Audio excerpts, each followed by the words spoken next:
और क्या ऐसा कुकर्म है जिसमें नीतीश कुमार का नाम सामने आ जाए। किसी लाल डायरी की बात होती है और उस लाल डायरी के कारण बार बार नीतीश कुमार जो है भाजपा के यहाँ जाके चरणों में नतमस्तक हो जाते हैं। और नीतीश कुमार के काले कारनामे का काला चिट्ठा भाजपा सरकार के पास नहीं है, केंद्र की भाजपा सरकार के पास ऐसा भी नहीं है। नमस्कार, बिहारी गरेजा के खास शो विश्लेषण में आपका स्वागत है। हमारे साथी सिंह आदर्श हमसे जुड़ चुके हैं और आज इनसे बातचीत करेंगे कि जब तक संयुक्त रूप से आरजेडी और जेडीयू सरकार में थी तो ईडी सीबीआई की जांच हो रही थी, पर इतना जोर शोर से नहीं हो रहा था। जब से नई सरकार बनी है तब से अचानक से ऐसा देखा जा रहा है कि ईडी सीबीआई सब लोग जागरूक हो गए हैं। राजद सुप्रीमो लालू यादव को, तेजस्वी यादव को परेशान करने का साजिश किया जा रहा है क्या? देखिए, परेशान करने की जैसी कोई बात नहीं है। इन्होंने गलत किया है तो इनके साथ गलत हो रहा है। कुछ इन्होंने वैसा किया है तब जाके आज ईडी या सीबीआई इनके पीछे पड़ी हुई है।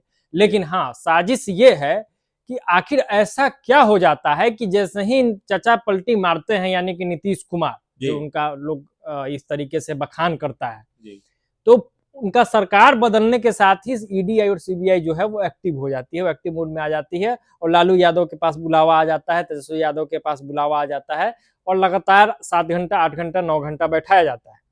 लेकिन एक और बात है कि इश्क और जंग में सब जायज है जी। जब लालू यादव सत्ता के किंग हुआ करते थे तो उन्होंने भी वो सब कुछ किया जो वो कर सकते थे जी। तमाम साम दम दंड भेद गलत सही सब कुछ किया लालू यादव ने। इस बात से लालू यादव भी इंकार नहीं कर सकते। तो आज अगर भाजपा सत्ता में है या नीतीश कुमार सत्ता में है तो वो भी वो सब कुछ कर सकते हैं जो कर रहे हैं, जो उनके रेंज में है। तो ये समझिए कि बदला का राजनीति है कि एक को डाउन करो, अपने आप को अप करो। नीतीश कुमार इसलिए बच जाते हैं क्योंकि नीतीश कुमार जानते हैं कि कब शरणम गच्छामी हो जाना है जी। और लालू यादव में एक अच्छी बात यह है कि वो व्यक्ति जितने गलत रहे हो, वो नेता जितने गलत रहे हो बिहार के परिप्रेक्ष्य में या जो विपक्षी लोग बोलते हैं, लेकिन स्वाभिमानी है वो व्यक्ति। लालू बिहार का वो मिट्टी से निकला हुआ वो व्यक्ति है जिसके अंदर वो स्वाभिमान जिंदा है कि सत्ता के लिए उन्होंने कभी किसी के सामने नतमस्तक होने का काम नहीं किया। कभी मंत्री पद के लिए, कभी मुख्यमंत्री पद के लिए, कभी प्रधानमंत्री बनने के लिए उन्होंने चरण वंदना का काम नहीं किया।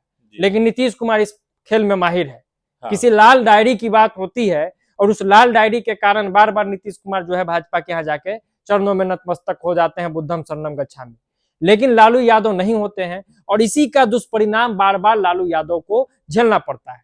और इस बात से भी इंकार नहीं किया जा सकता है कि ईडी सीबीआई जैसी जो संस्थाएं हैं उसका दुरुपयोग तो होता है। कांग्रेस सरकार ने भी किया अपने समय में और अब भाजपा सरकार भी कर रही है। और ये लगातार अपने विरोधियों के आवाज को दबाने के लिए, लगातार जो पार्टी मजबूत होती है किसी राज्य में उसके नेताओं को परेशान करने के लिए ये यूज होता है। लेकिन एक पक्ष ये भी है, जैसा मैंने शुरुआत किया और अभी भी कह रहा हूं, कि भाई गलती तो है, भ्रष्टाचार तो इन लोगों ने किया है, उसी का परिणाम ये लोग भोग रहे हैं। यानी कि नीतीश कुमार कहीं ना कहीं वक्त आने पे पलटफेर कर लेते हैं, बुद्धम शरणम गच्छामी हो जाते हैं, लेकिन राजद सुप्रीमो लालू यादव अपनी शर्तों पे राजनीति करने के लिए जाने जाते हैं। बिल्कुल, और इसी का परिणाम है कि नीतीश कुमार अभी तक स्टेबल है जी। मौका पे कैसे बदल जाना है, मौका के हिसाब से अपने आप को कैसे एडजस्ट कर लेना है, ये नीतीश कुमार बखूबी जानते हैं जी। ऐसा नहीं है कि नीतीश कुमार के काले कारनामे नहीं है। हाँ। और नीतीश कुमार के काले कारनामे का काला चिट्ठा भाजपा सरकार के पास नहीं है, केंद्र की भाजपा सरकार के पास ऐसा भी नहीं है जी। वो चिट्ठा है उनके पास और इसी कारण नीतीश कुमार बार बार, मैं कहा था पिछले एक सवाल के जवाब में, अभी भी कह रहा हूं कि वो कंट्रोल में आ जाते हैं जी। और ऐसा नहीं है कि नीतीश कुमार ने कुछ गलत नहीं किया है। जब उनके पीछे लोग पड़ेंगे, जब सीबीआई ईडी जैसी संस्थाएं और सरकार यानी कि केंद्र की सरकार जब नीतीश कुमार के पीछे पड़ जाएगी तो कई ऐसा घोटाला है और कई ऐसा कुकर्म है जिसमें नीतीश कुमार का नाम सामने आ जाएगा, जिसपे बार बार उठते भी रहता है सृजन घोटाला और बाकी जो चीजें हैं, बालिका गृह कांड है, उसकी अगर गहनता से जांच हो तो माननीय मुख्यमंत्री भी घेरे में आ सकते हैं, ऐसा कहा जाता है। हम ऐसा नहीं कह रहे, लेकिन लोग ऐसा कहते हैं, उनके विरोधी ऐसा कहते आए हैं, भाजपा के लोग इवन कहते आए हैं। वही भाजपा के लोग जो आज साथ में मिलके ये लोग रासलीला कर रहे हैं, राजनीति का रासलीला जी। तो यही बात है।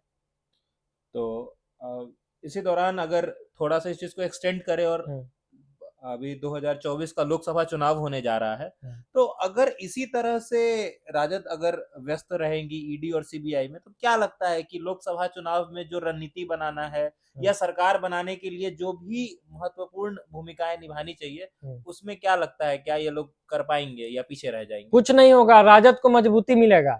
अभी जब तेजस्वी यादव बाहर निकले हैं तो उनके बॉडी लैंग्वेज में जो बदलाव हुआ है वो देखने लायक है।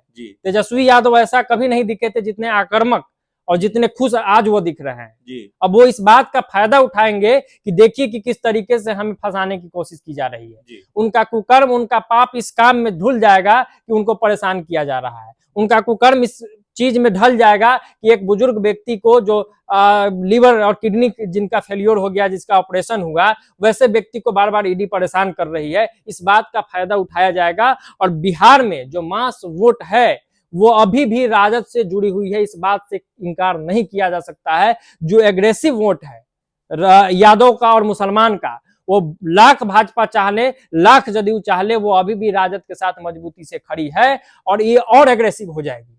अब हमें लगता है कि तेजस्वी यादव और आरजेडी जब जब समय मिलेगा इस मौका को भुनाएगा और साथ ही साथ पूरा बिहार ये लोग घूमेंगे और बताएंगे कि किस तरीके से आपके नेता को परेशान किया जा रहा है।